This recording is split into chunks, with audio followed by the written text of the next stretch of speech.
flown. I have sailed. I have moved about this world of ours, and ever in search of the finest of its kind, we bring you the tops in spine chillers.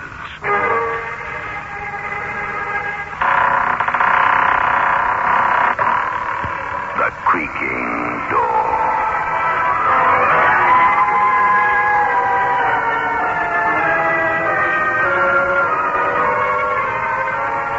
Manufacturers of State Express 3/5 Filter King cigarettes take pleasure in presenting The Creaking Door.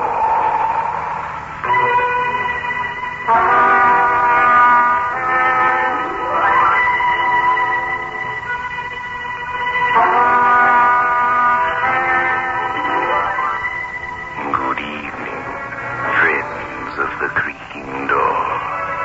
The creaking door is open, so do come in. But I must ask you to tread warily. We have some strange characters to contend with. Be a little tolerant. After all, they are only inhuman.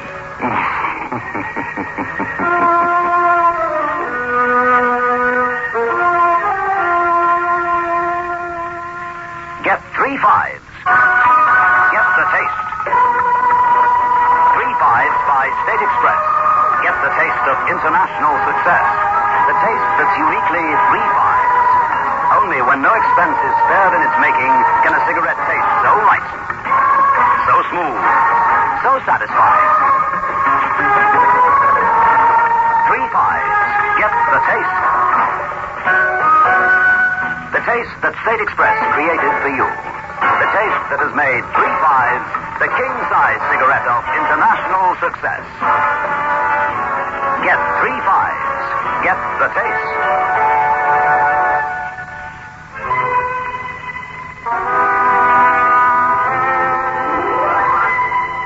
Chris and Jean are seated in the car, and the only sound is the night song of the crickets. But let Chris himself take up the tale.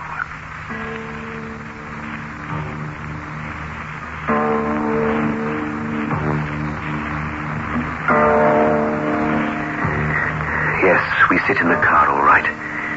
Yet there is another sound which cannot be heard, but it's felt. The silent, even tread of death as it stalks through the darkness surrounding us. Joan sits next to me, but we do not speak. Death has built a high wall which separates us forever. It began that evening when she came round for supper. Hello, Chris. Joan, I was beginning to worry. I'm sorry. I'll never do it again. Is that a promise? Yes, Chris. This is our last date. What? I can't see you again. Not for a while. But what is this? Oh, please, let's not talk about it. But I've got a right to talk about it. After all, we're engaged. Oh, Chris, please, don't ask any more questions. Just believe it. It's got to be this way. It's just got to be.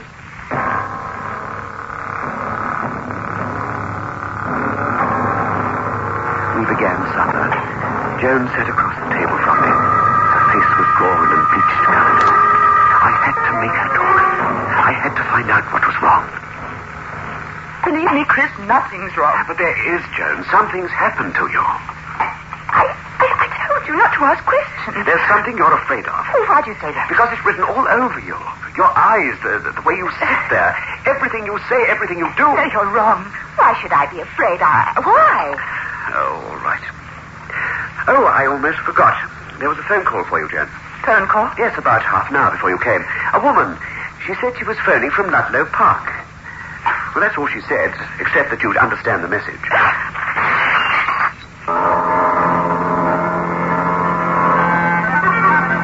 The cup Joan was holding fell out of her hand and crashed to the floor. For a moment, she sat there rigid and white. And then, suddenly, she bolted out of her chair and hurried to the door. Joan! Joan, wait! Where are you going? An appointment. I have an appointment. I must rush. With the woman who called from Ludlow Park? Let me go. I'm late. I'll drive you there. No, I have my car downstairs. I'm not letting you drive out to Ludlow Park this time of the night by yourself. Chris, you must stay out of it. But why? Because that's the way it has to be.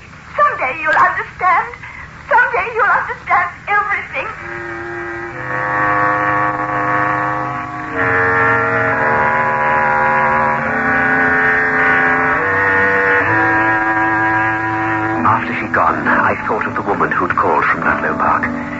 There was something familiar about her voice. Pacing the room didn't help, so I sat down and switched on the radio. By accident, I tuned to a police message. You may call it coincidence, but I knew it was more than just chance. Roberts, Patrol Car 31 calling headquarters. Roberts, Patrol Car 31 to headquarters. As ordered, proceeding to Ludlow Park to investigate murder.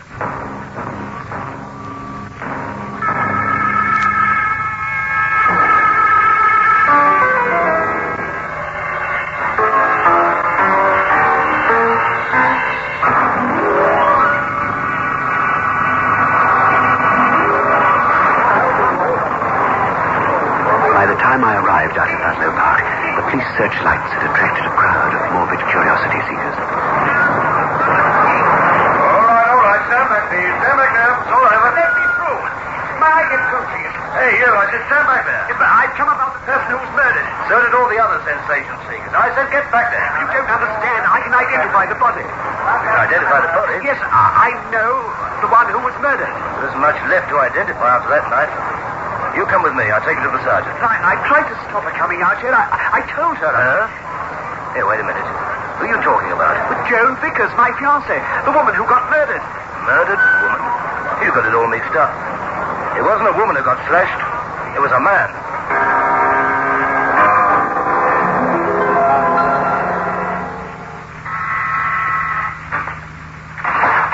Yes? What is it? Hello, Joan. Chris, what are you doing here? I've got to talk to you. Oh, it's so late. Tomorrow, call me tomorrow. No, Joan, now, tonight. But It's got to be now, right now. All right. Come in. What is it, Chris? What do you want to talk about? Ludlow Park. Ludlow Park. And the murder out there. Murder? Why do you act so surprised? You should know about it. You went out to Ludlow Park tonight. Why do you say I went there? Because you told me. The woman I spoke to on the phone, she was out there. But I didn't go. I changed my mind. I came straight home after I left. You're lying. What are you hiding? I spoke to the porter downstairs. He said he saw you come in barely 15 minutes ago. 15 minutes ago? Where were you, Joan? Where did you go after you left my place? I put my car in the garage, and then I walked. I suppose I walked longer than I realized. Where did you walk to? I don't remember. Oh, Chris, please don't ask me anymore. Where did you walk to? No, I don't remember. Chris, please, I'm very tired. Please go. I'll talk to you in the... Joan. What is it? In this waste paper basket. There's a pair of gloves in here. Gloves? Yes, here. Look at them, gloves. They're covered in blood. Those gloves? Oh, how did they get into my basket? The blood stains are still moist. Look at the initials. J.C. Joan Vickers, your gloves, Joan. But I didn't wear them tonight. The blood, how did it... Chris, who are you calling? I'm being by the police.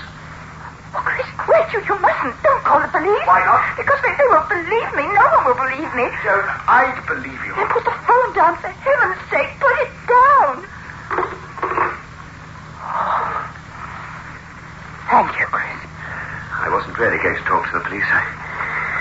I just wanted to make you open up to me, to tell me everything. And now what is it?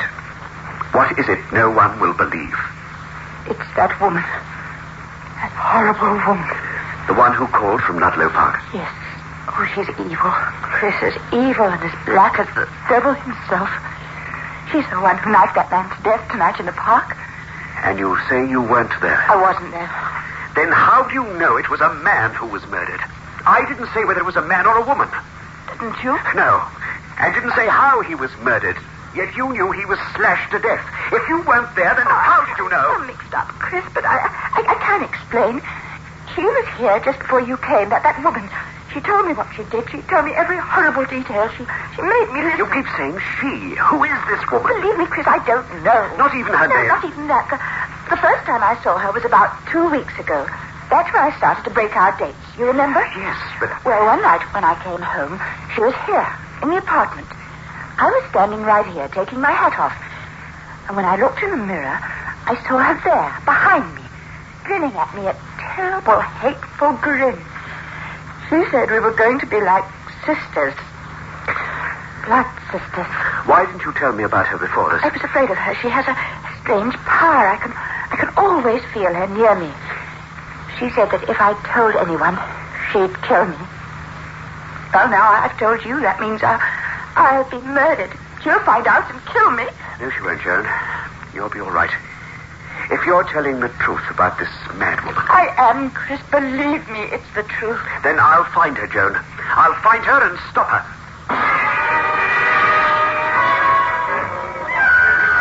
I set out to find the strangely evil woman. No name, no address, not much to go on. Just Joan's description. A thin woman, about Joan's size, auburn hair like Joan's, and grey eyes. Not much. But there was that phone call she made to my apartment from Ludlow Park. Well, this is the switchboard, Mr. Ryan, about the phone call you got last night. The one you wanted me to check on for you. Did you find anything? Well, my boyfriend Albert got the information. Handy having a boyfriend who works for the telephone exchange. You got the number, then, from where the call was made in Ludlow Park? Oh, funny thing about that, Mr. Ryan, the call didn't come from there. But it did. Oh, no, Mr. Ryan. Albert got the exact information. The call came from 786-248. That number is in the centre of town.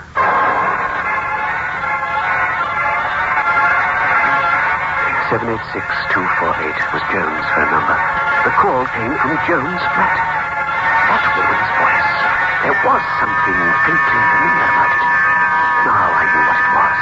It had the same quality as that of Joan's voice. Hello, Mr. Ryan. Oh, there's something I can do to... Well, I'm in a hurry, Miss Keith. If any messages come in for me, just say I'm at Miss Vickers' flat. Miss Vickers? Oh, there's no use you're going there. She's not at home. Not... But how do you know? That's what I wanted to tell you. Miss Vickers called half an hour before you came in. She left a message. Said to tell you she'd gone to Ludlow Park again.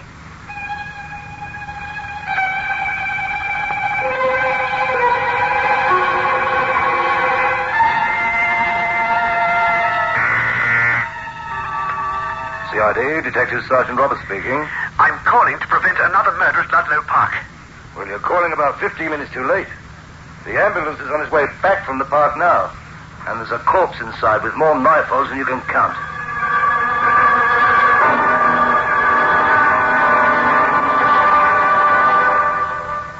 Get 3 fives. Get the taste. 3 fives by State Express. Get the taste of international success. The taste that's uniquely 3 fives. Only when no expense is spared in its making can a cigarette taste so right, so smooth, so satisfying. 3 fives. Get the taste. The taste that State Express created for you. The taste that has made 3 fives the king-size cigarette of international success. Get 3 fives. Get the taste.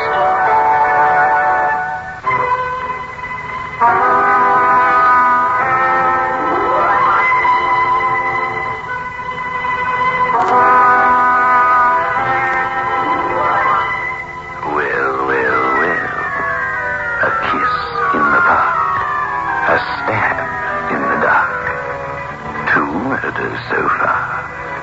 But let us go back to Chris and hear what he has got on his troubled mind.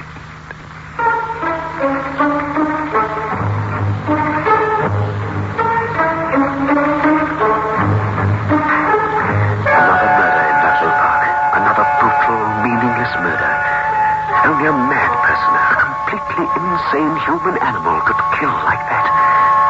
But the unknown woman, who was she? That question spun busily in my mind. I went to Joan's apartment. The door was open. When I walked in, I saw her sitting rigidly in a chair, her hat and coat still on. Chris, that woman was here again. Chris, you've got to save me from her before it's too late. Joan, where have you been? Here, Chris. I've been right here all the time. Then why do you have your hat and coat on? My hat and coat? You've been out. No, I haven't been out. I've been sitting right here. There's fresh mud on your shoes. But that couldn't be. Well, look at them. Mud from that soft earth out at Ludlow Park. I didn't go to Ludlow Park. I wouldn't go out, Chris. Then why did you phone me and leave a message that you were going out? Phone you? I didn't phone you. Joan, I want the truth. Where were you tonight?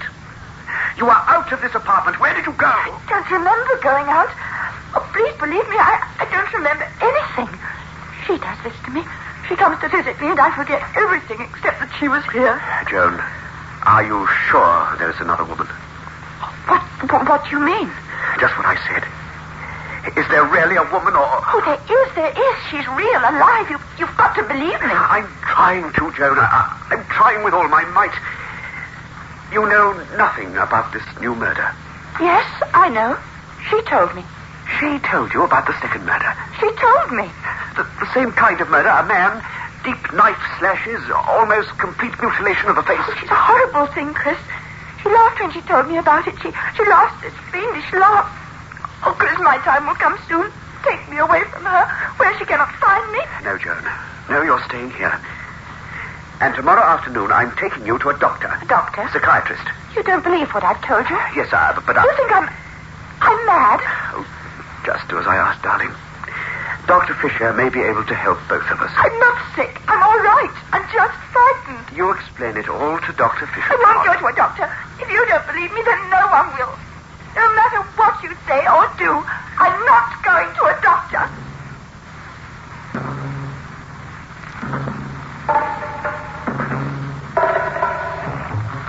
I had that talk with Joan last night.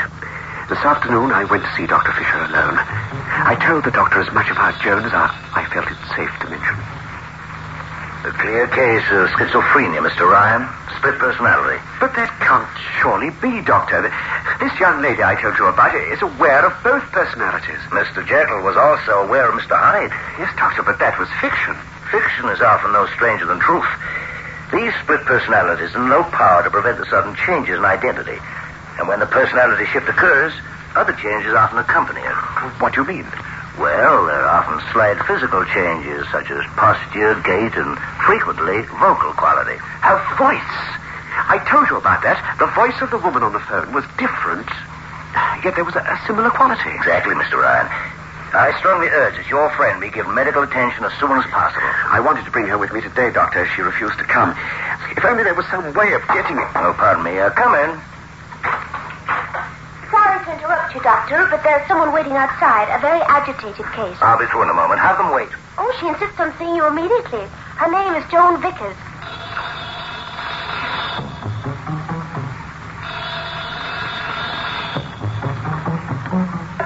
That was another surprise, but a happy one. Joan wanted to help herself, but she wanted to do it alone. I could understand it.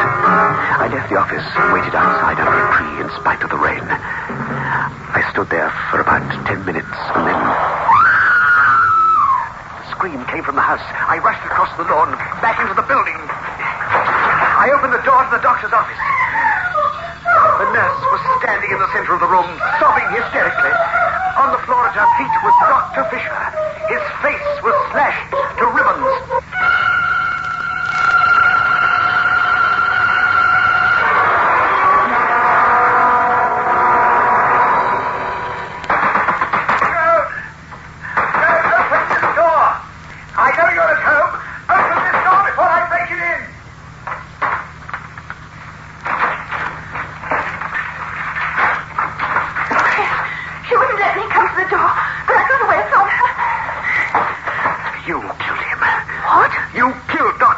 You killed the others. No, Chris.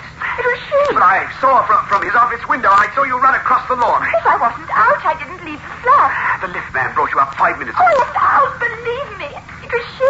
She did it. There's no other woman, Joan. It was you all the time. The other part of you. You killed Dr. Fisher.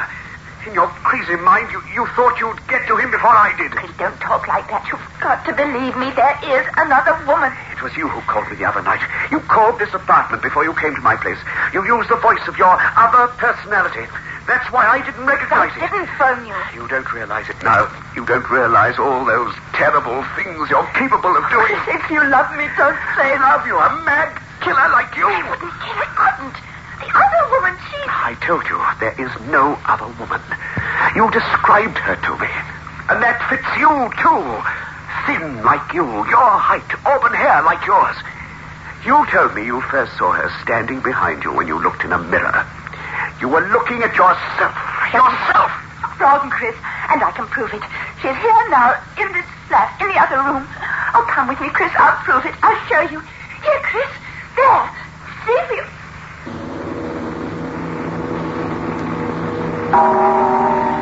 The bedroom was empty. There was a mirror on the wall directly opposite the doorway where we stood. Draped across a chair was a woman's coat. I recognized it. It was Joan's. It was still wet from the rain. She's gone. You can see it's still wet. Yes, and it's your coat. It is mine, but she took it. She wore it. Oh, Chris. She must have been able to hear what I told you. She'll kill me tonight when I meet her in Ludlow Park. You can stop that now. Oh, but don't you understand? She'll kill me. She said I'd come to the park to meet her tonight. She said that nothing could stop me from coming. She has a terrible power over me. If you don't stop me, I know I will go. You're going to Ludlow Park tonight. What? I'm taking you there. But she'll kill me. No. There won't be any other murder tonight. Because there is no other woman to kill you.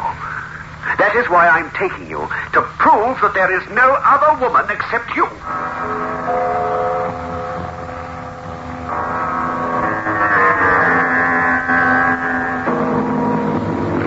We arrived in Ludlow Park 10 minutes ago, and now we sit here in the car.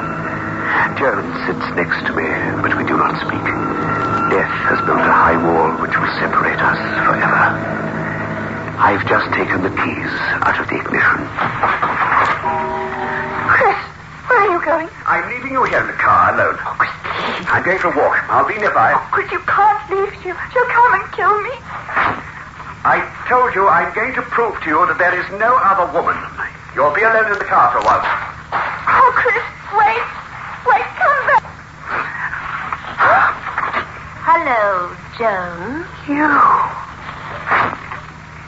You came to the park just as I said you would. He didn't believe me. He didn't believe. I told you no one would believe you. And I warned you not to tell. Why? Why did you choose me? Because one day I saw you in the street. You were so much like me. I told you we were like blood sisters. You're good and I... evil. Yes, that's it. Evil. That is why I became so attached to you. Good and evil existing side by side in the same body. Only it wasn't the same body, was it? You know why I wanted you to come here, Joan. You're going to kill me? Yes, I'm going to kill you. But it isn't going to look like murder. Not at all. As you said, no one believes I exist. And after that, I won't exist. Because you'll be dead. A suicide. Suicide? No knife this time. A gun. It will look as though you shot yourself. Are you afraid, Joan? Yes. Well, think how wonderful death will be. You won't be afraid anymore. The pain passes in a fleeting moment, and then there is nothing left to feel or fear. Now, a shot from this gun.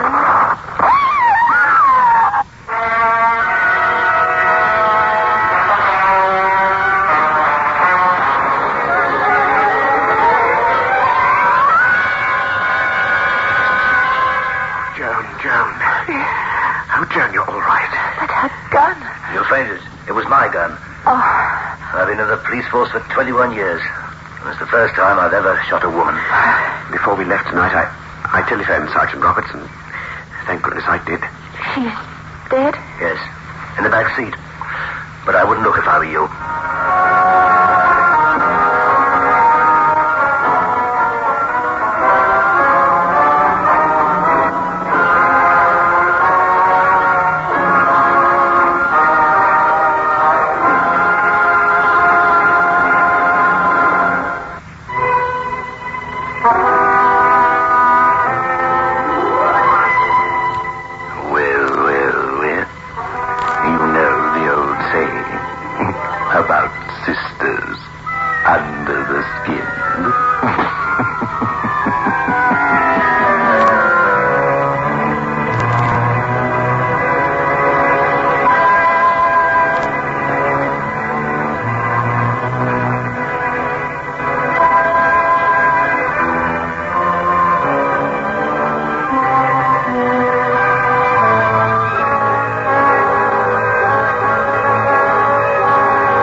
taste of international success.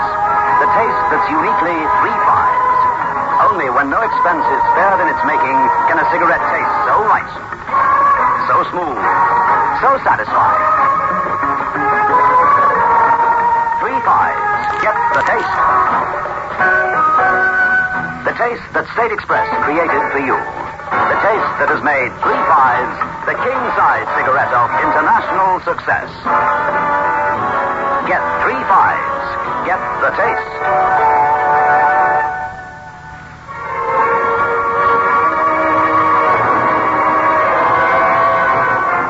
This is your host back again.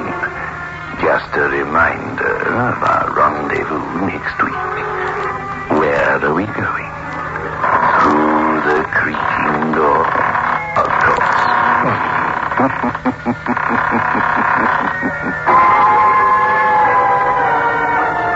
The manufacturers of State Express 3-5s Filter King cigarettes invite you to listen next Saturday at 9 o'clock when they will again present